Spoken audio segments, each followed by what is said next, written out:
All right. Welcome to another episode of For Footballers Only. I'm Mike Idiokitis.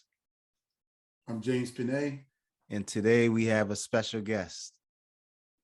Hi, my name's Tamarra Griffin. I am a journalist and a former soccer player. Welcome, Tamarra. Yes. It's been a pleasure. We met not too long ago. I think only a week ago. Yeah. Like a week and change. Yeah. And the tables were turned. You were interviewing me. And we don't know, that's another story. We can have a discussion about that later. But this is about you. And so let's just get right into it. How does your football journey begin? How does my football journey begin? Yes.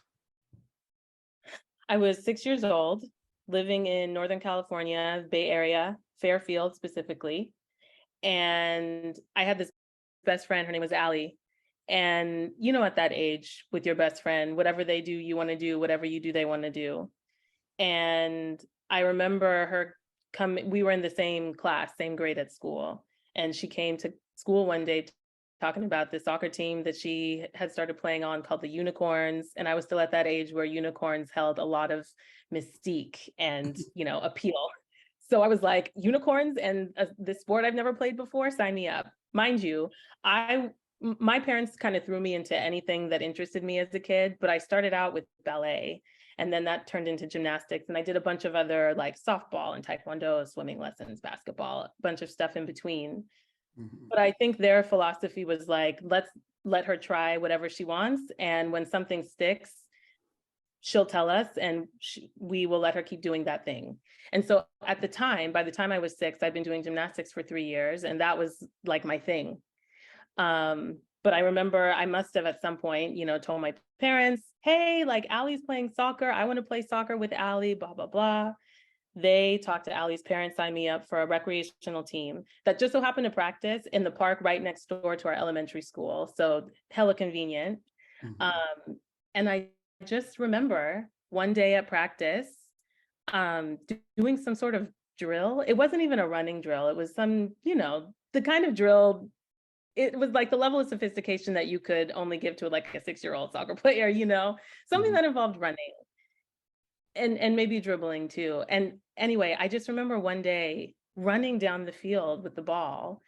And I don't know if it was the feeling of like fresh air in my lungs or like running as fast as I could, but it was like I just experienced such bliss. And I was like, I have to keep doing this. Whatever that feeling is, like, I need more of this at 6 years old. And I just kept wanting to play. I mean, it helped that I was on the same team as my best friend, but I became friends with other people. And I saw the way my parents and my friends' parents were interacting. It just felt very much like a community. And so after that season ended, I asked to sign up again. At this point, I'm doing gymnastics and ballet. So some days I have gymnastics practice, and then other days I would have soccer practice, and I was just always being carted back and forth.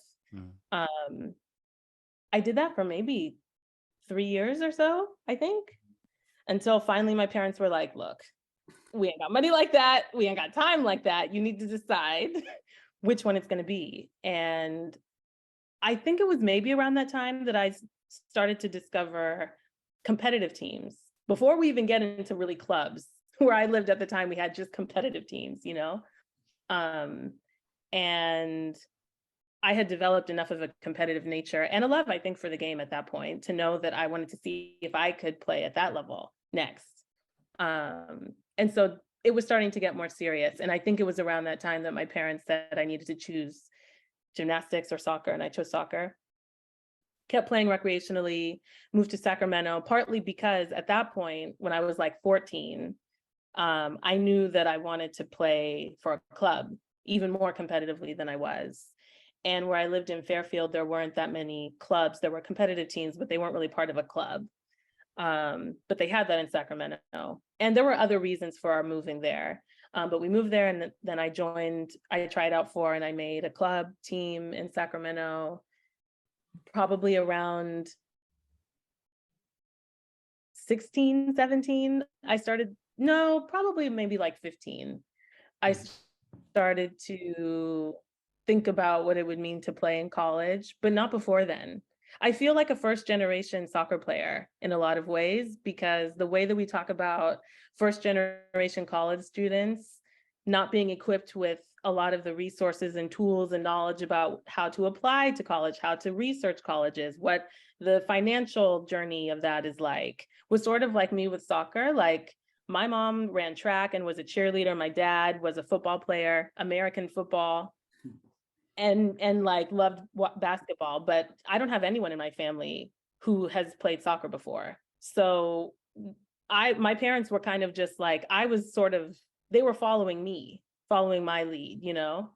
And so when I was the one supplying my parents with the like information about club teams and, you know, the importance of being at certain tournaments, because that's where college coaches would go and recruit from, and all of that. It was very like, figure it out as you go.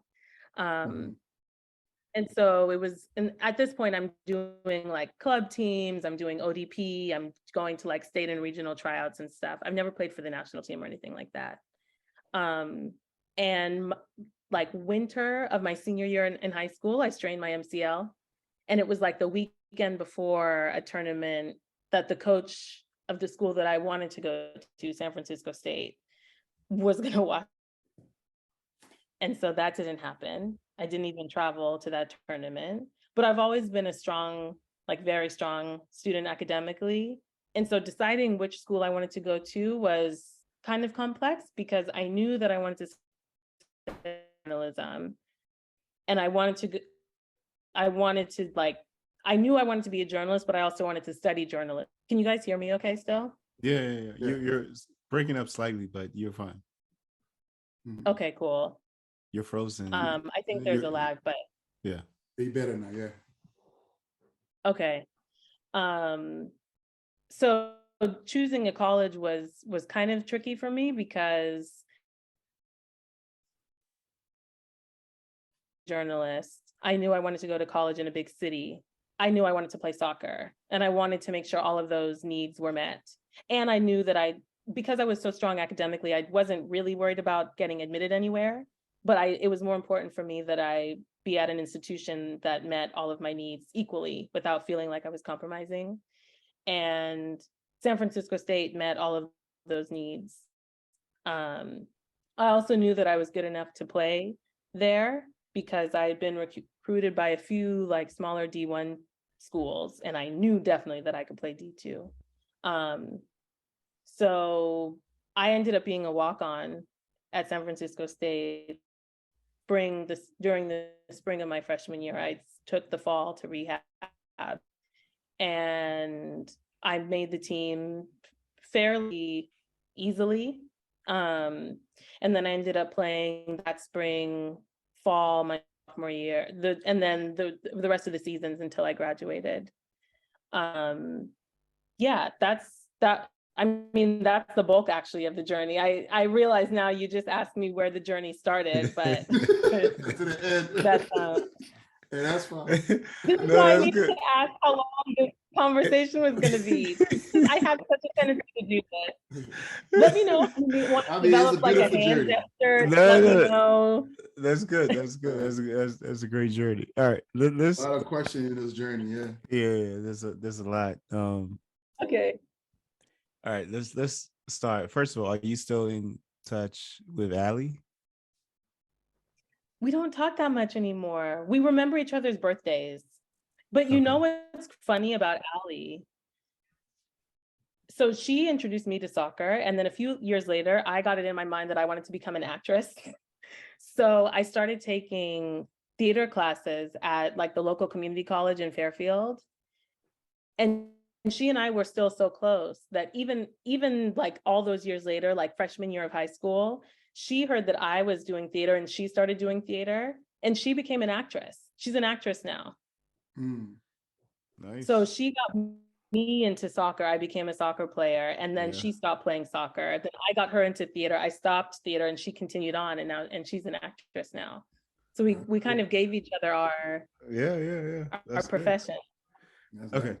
So you said you stopped ballet at no gymnastics at 9, all right? But Mhm. did you continue ballet? No, I didn't end up taking ballet for very long because my instructor, I don't know exactly which country she was from, but I know definitely that she was Eastern European. And they take their ballet, that is like they value it more than most other regions in the world, And she expressed that passion by yelling.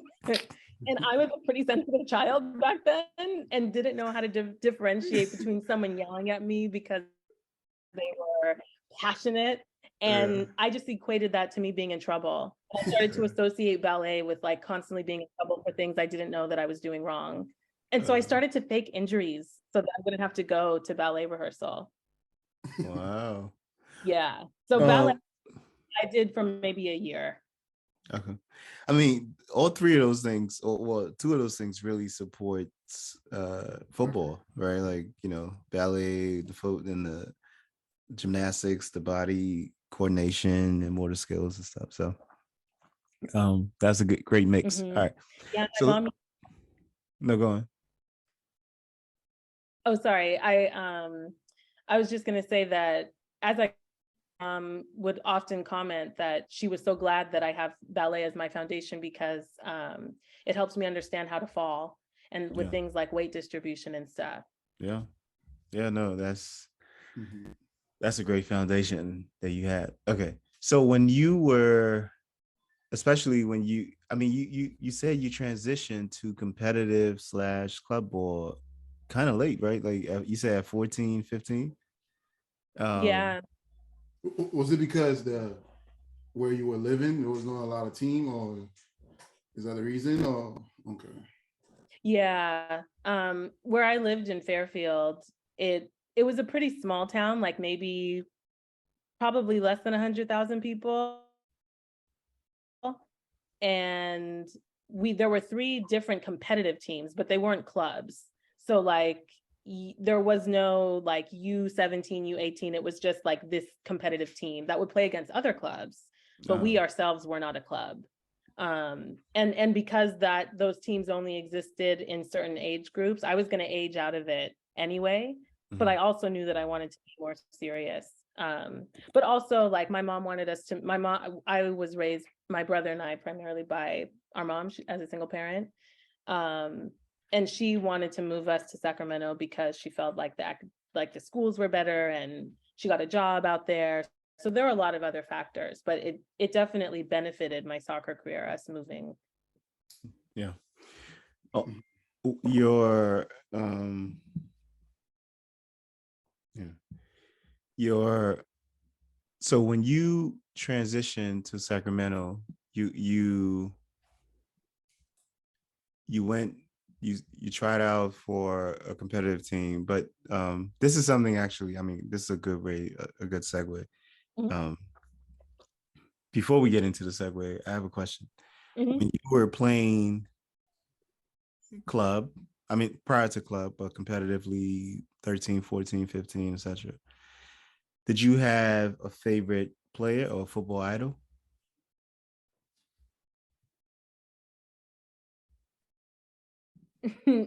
Landon Donovan. That's a Wow. good one.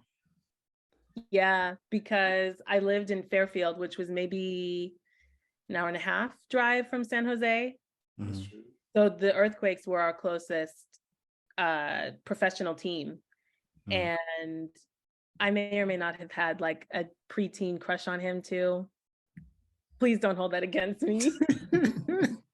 But um and the Earthquakes used to hold a lot of camps, like Okay. youth camps and stuff. And so me and this girl that I played, she was the keeper on the competitive team that I played for. Me and like my family and her family and other teammates, we would like drive out to San Jose and tailgate before the games. They used to play at San Jose State.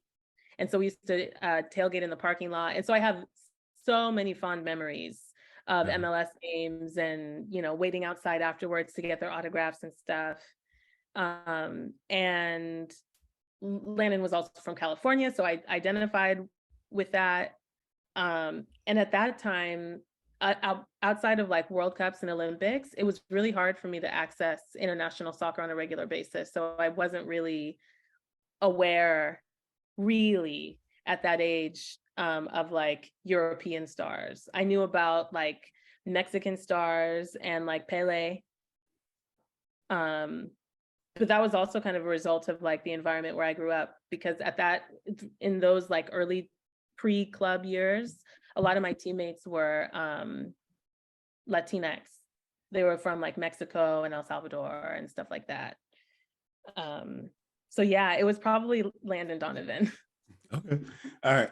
So, I mean, you know, you had those experiences, and then you also continue playing in college, and you know, and you've been around the world now, etc. Right.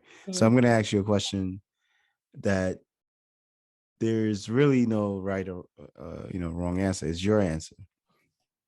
And since you're in the football world, some people who know you might have things to say about your response. So just know that that's a given. Okay. Okay. The question is, who's on your list of the top 11 footballers of all time? And I'll help you count with my fingers. I'll show you. And it can be both women and Yeah, it could be. It's Top your 11 list. footballers of It's all your time. list. Yeah, it's your Of list. course. They could be all earthquake players, as an Mhm. example, or whatever. American, It's your yeah. list. Okay.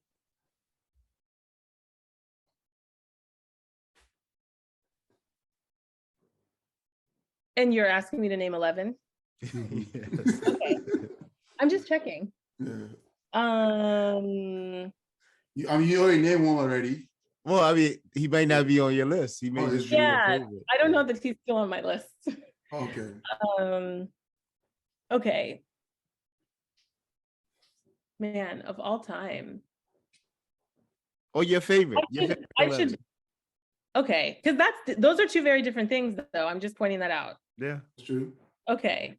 I should also preface this by saying that I'm someone who tends to push back a lot on these kinds of like superlative lists, because I think so subjectively about everything. And this is so subjective because age, for example, length of career is a huge factor. And so So it's your favorite. Your favorite. Your Your favorite, yeah. favorites.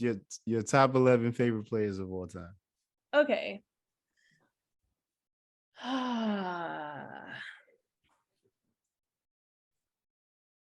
And trying to make sure that I'm inclusive of every league that I've ever watched closely. Does it need to be, am I like? No. It could be all forwards. It could be all goalies, or El Salvadorans, or Mexico, whatever Yeah. is your favorite. Okay.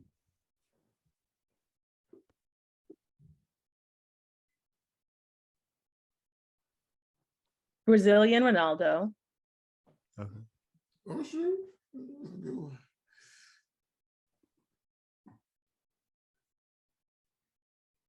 Marta.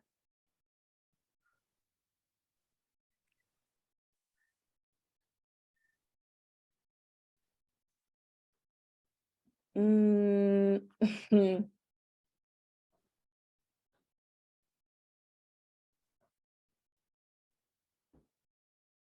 this is going to sound very controversial, but I like this player a lot. And I'm kind of going regionally right now.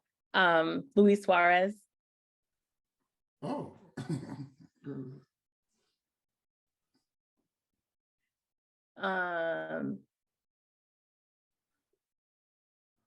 Kadi Diani. She plays for the French national team in PSG.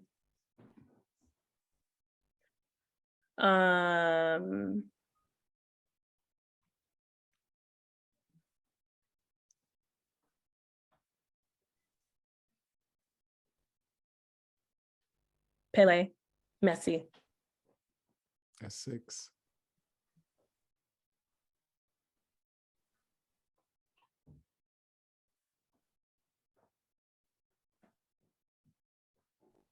Mm,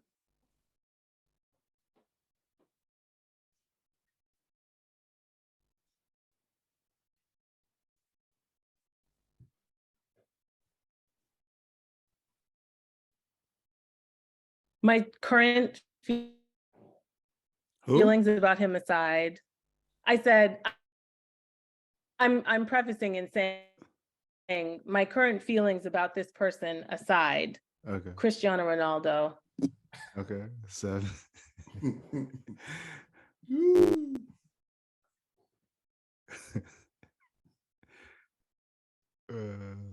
we have to come back to that. Thierry Henry. Yeah, Hey, that's fine. That's a good list. Drogba. 9. Two more. 2 more. Drogba.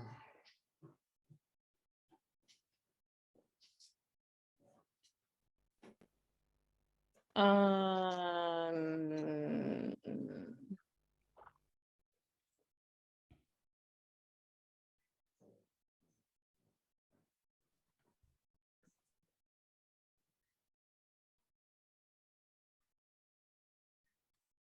mm,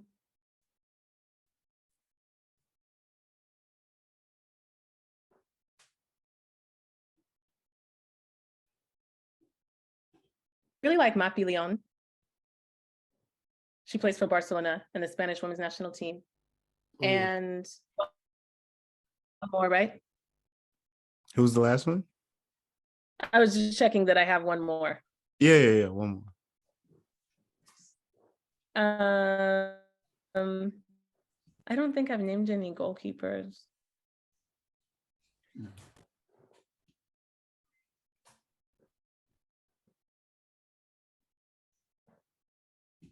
This is probably, I'm more under the influence of just having watched him today, and it's putting more weight on this, but we'll say Alisson, the Brazilian goalkeeper. You watched the City game? No, Liverpool. I mean, Liverpool. No, I watched the Liverpool game. Yeah. Okay. Did it win? Yeah. I mean, that's a top list. Yeah, that is a. I mean, that's. Question. I was impressed and very surprised when you said your first with the Brazilian Ronaldo. I know that's. I mean, because you say growing up, you play a lot of like Mexicans and Salvadorian. Well, when I started, when I was younger, that was what I knew. But I got older and I've learned things since then. Yeah, that's a top list. No, that's tough. That's a tough list. That was a tough question.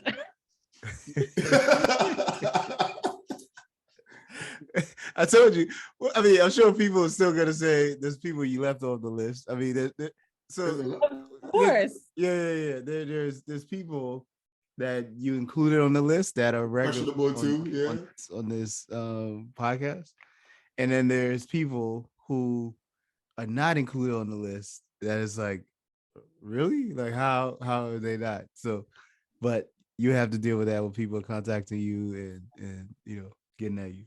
And about your list, something about Ronaldo. What is it about Ronaldo exactly you don't like? The Portuguese Ronaldo. Yeah. What is it that made me put him on the list, or what is it that made me say that? I question why. Yeah.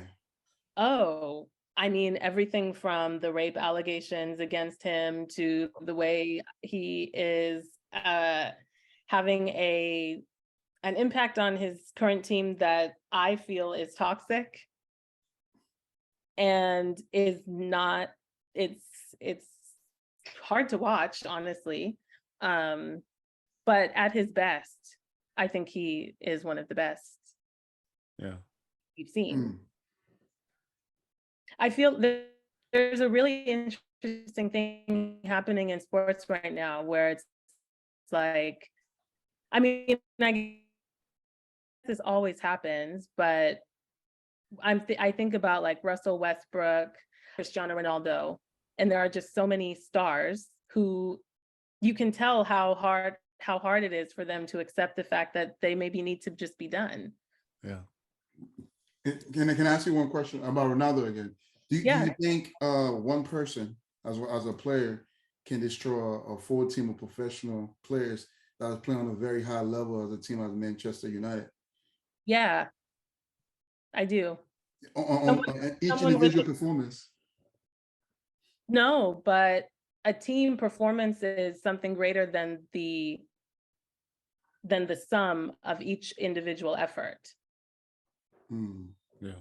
And I think that cohesion is paramount to a team performing well. Do I think that teams can win games when they are not playing cohesively? Yes, it happens all the time. But in order to sustain and build an actual team culture based on a shared set of values, you need to trust each other. And he is making it very, very hard for that team to build trust. And that's going to affect individual performances. So indirectly, I guess I'm saying yes, but directly, probably not. Yeah. So we might as well. We need that clip. that's a clip right there. Yeah, that's a hot one. Yeah, that clip is going viral. Okay. I completely. I mean, but here's the. Slightly nuanced, right? I think everyone knows it doesn't. Like he's been that personality since, transferring to Madrid, right? So he's been a dominant, he's been the mean guy in the room type situation, and everybody follows, his lead, etc.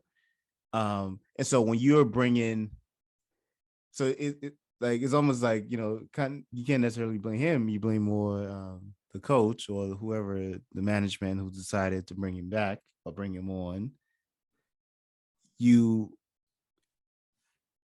know what's coming.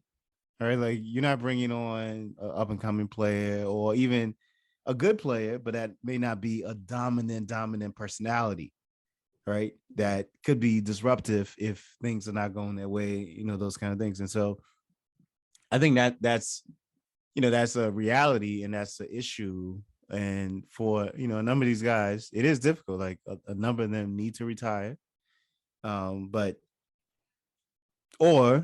I mean, here's what I said. I've said this, maybe even during COVID, one of those episodes, or a number of those episodes. I said one of the best things for Ronaldo and Messi, two paramount stars and personalities, should be when Messi left Barca, he should have went back to Argentina, right?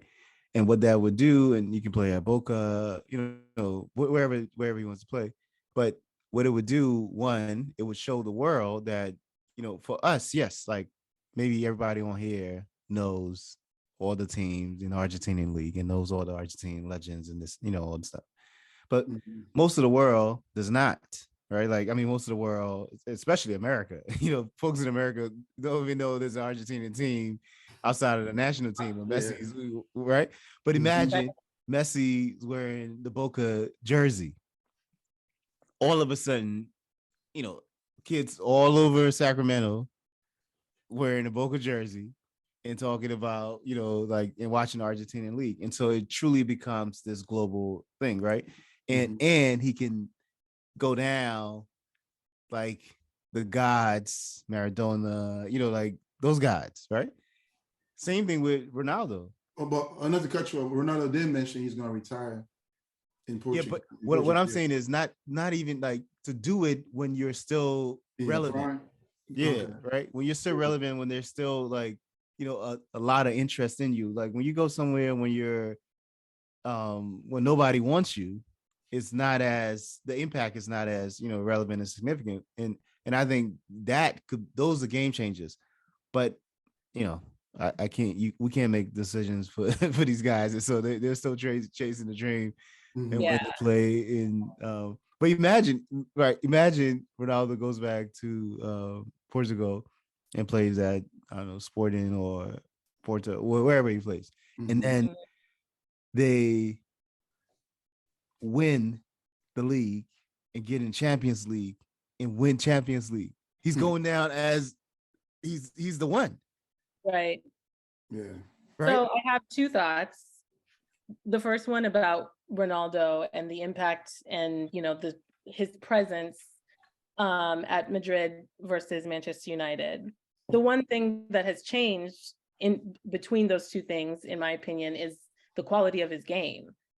And I think that when someone is bringing all of that energy and has all of those expectations and all of, the diva thing, it becomes a lot easier to tolerate if at least they're supplying what they need to be supplying on the field, right? He's not doing even that at United. And he never really got to a place where he was, but he was still keeping the same attitude. And I think especially for a younger player, and especially with the younger players that United has, who had so much momentum and so much potential and so much promise, to see that when they are supposed to be peaking, on the ascent in their careers, how frustrating must that be? He's not even, he can't even be a good example for them. He's not inspiring them. And he's playing over them and then pouting when he gets subbed onto no. So I don't think that those are the same things at all, first of all. And then second of all, to your point about what Ronaldo and Messi should be doing post-retirement, totally agree. I think that going back home, retiring back home, in a sense, because that's essentially what they would be doing, is a really smart way to grow the game on home soil. And I would direct you to Formiga, the Brazilian player. She's played on the Brazilian national team since she was like 17 years old. She recently retired. I don't even think she's going to be at this next World Cup. I can't remember if this one is going to be her last or if she retired already. But she was playing in Europe. And she recently moved back to Brazil to play for her home club team. And that's where she's going to retire. I just believe that a lot of the times the changes that we want to see, Black women have already been doing them quietly. And so I needed to point her out. Hopefully she can be most of the Brazilians actually. Is that I mean, most of the Brazilian will they do back that's a known Brazilian thing, right? And even I tell everybody this, like years ago when Tevez was at Man City, when he did that,